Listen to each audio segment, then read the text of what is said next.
lots to talk about over the course of today, tomorrow, and the next day. And so we're going to start out really light. We're just going to ease into things here. We're going to do a little bit of discussion about Cornel West's vice presidential pick. And I figure that's a great place to start because I think we should start with the least consequential issues and move into the more consequential issues as the shows progress. There's nothing less consequential than Cornel West's vice presidential pick, and so that's where we're going to start things off today. It is really shaping up to be the springtime for Hitler of presidential campaigns. Yeah. He is bending over so far backwards to make sure nobody wants to support him or vote for him. Yes. And now, look, we weren't really going to cover this because we figured why. But I did see a Breaking Points video that made me decide to cover it from this angle because Cornel West's vice presidential pick is a Black Lives Matter activist named Melina Abdullah, who, comes out of, an academic setting just like he does. I mean, talk about someone who just doesn't add anything to the ticket, doesn't broaden your appeal at all. Just the same social justice, racial studies professor. Much worse. If anything. Yes. Like she's really coming out of the Ibram X. Kendi school, which as far as he's fallen, I would not define Cornel West that way in general. Right. Yes, indeed. No, she is a real sort of postmodernist, as we would say. And so Breaking Points did a segment where one Ryan Grimm, oddly enough, came to the same conclusion that friend of the show, Jimmy Dore, came to before anyone else back in August and September when he interviewed Cornel West. So we're just going to take a little sampling here. Yes, I did lift this from the video, and I gave them the appropriate credit for it because they found the tweets. Good on their research team for digging these up. These are some tweets from Cornel West's vice presidential pick. No one white should ever refer to the nation of Niger, period. Interesting. Okay. Okay, all right. Ooh. That is really like a Babylon Bee satire of a crazy academic. This is my favorite. Does anybody else resent that COVID has made it acceptable for old white men to hijack black culture and give each other dap and fist bumps? So the fist bump is that is considered cultural appropriation?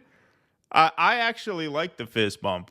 One of my favorite legacies of the pandemic is the fist bump. I actually kind of would have liked to see fist bumps replace handshakes, not for health reasons, just because I kind of prefer the fist bump. I think it's kind of fun. Handshake is a little too formal for me. I like it. Hey, yo, boom.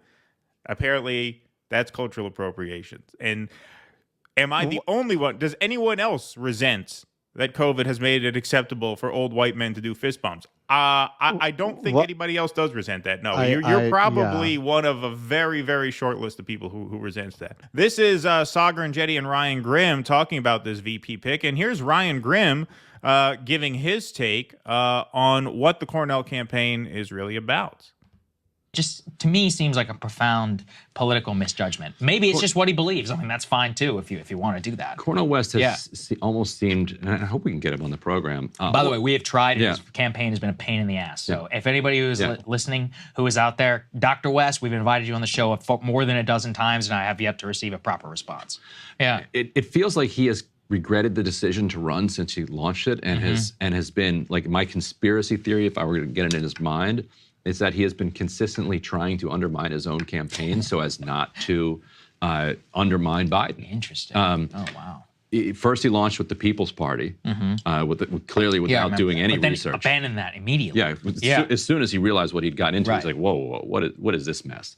Then he goes over to the Green Party. Apparently, he hadn't done much work with the Green Party either, because I could have told you that thing is a complete and total mess. And so he was like, whoa, the Green Party is extremely difficult to deal with. They're not going to just coordinate me. He didn't want to fight for the nomination. Why should they coordinate him? They shouldn't coordinate anybody. Sure, because they're a self-respecting party. Yes, they're actually, by the way, on the ballot. But then I think he started to worry. Oh wait, now I might be. If I win this, I will be on ballots, and then I might throw the election to Trump. So then he's like, I'm going to run as an independent. And running as an independent, I think he's only on like 3 ballots at this point. Running as an independent, it's very difficult to get on the ballot. He's raised less than $1 million, and he doesn't seem to have the energy to kind of get on the ballot in 50 states. And is that deliberate? Like, is that an expression of his, oh, wait a minute, because he is very clear that he believes that Trump is a more dangerous form of fascism than Biden's form of fascism. Like that is, and he has ticked off an enormous number of people on the left, with that position. But that is his position. And if that is your position, then what's your raison d'etre? What are we doing here? And I think what he's doing here is not running. Well, I like this. Wow. I mean, maybe that's why I won't come almost word for word lifted from the Jimmy interview and the post Jimmy interview wrap up there. I mean, that is just a list of points that were made 7 months ago. And 7 months later, obviously, Cornel West, yes, on 3 state ballots. I can't even remember which ones. I know Oregon and Alaska are 2, and then there's one other one. I forget. He just no swing states, though. Yeah, he likes to talk to podcasters. He doesn't even like doing that anymore. I haven't really seen him on any podcasts anymore. He wouldn't go on Breaking Points. That's what Soccer said. He got to go on CNN. He got to go on CNN with his VP pick. That's it. He just wants to do interviews. It's a publicity tour. He's just made such a clown out of himself. It's sad because he was this very unifying, universally beloved figure. So, yes, I know some people had issues with him because he had ultimately endorsed Biden, but people have issues with everybody. Overall, the perception of him was overwhelmingly positive. And even people who would not agree with him about endorsing Biden generally would give him a pass because it's Cornel West, right? It's Cornel West. He was there with us on the Bernie thing, and there was a lot of leftover goodwill, and he has just torched all of that. There has been no upside in this for him. It is just, it's made him much less effective as a spokesperson, even for anything he might care about. No one's going to take him seriously again.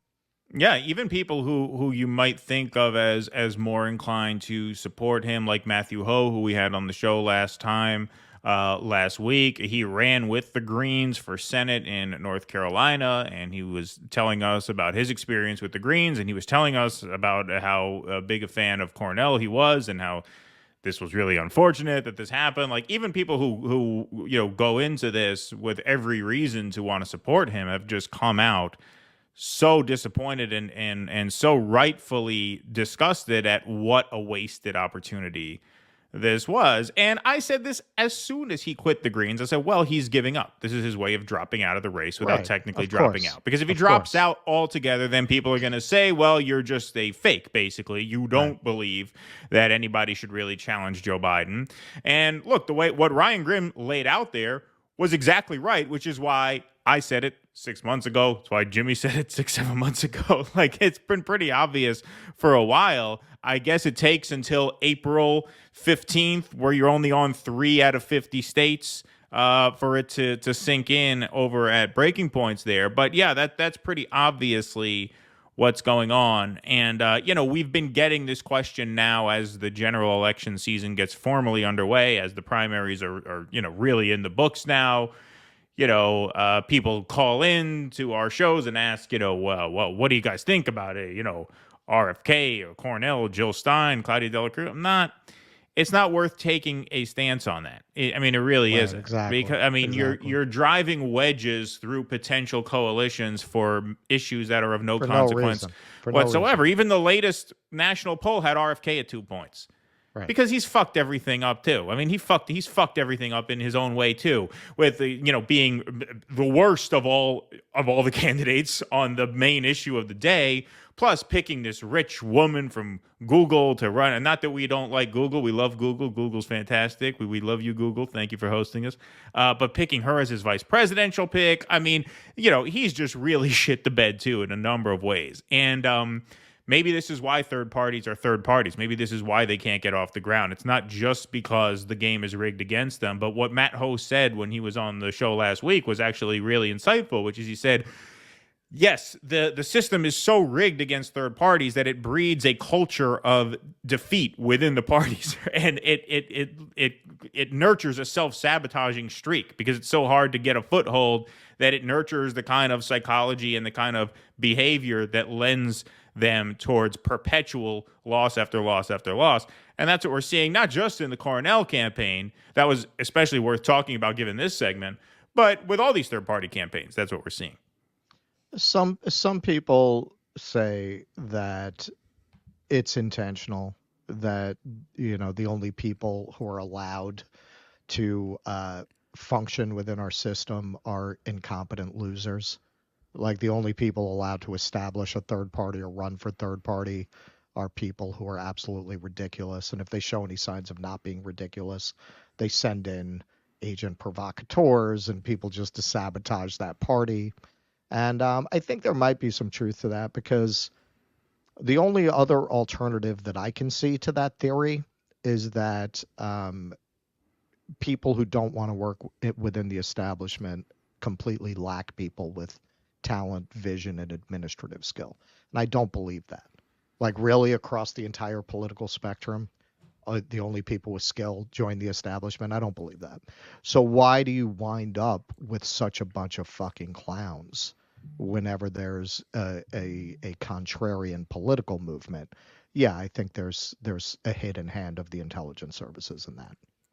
Could be. It could be. I mean, Shama is great. Shama is an example of a third-party organizer who is none of those things. She is precise. She has great operational teams.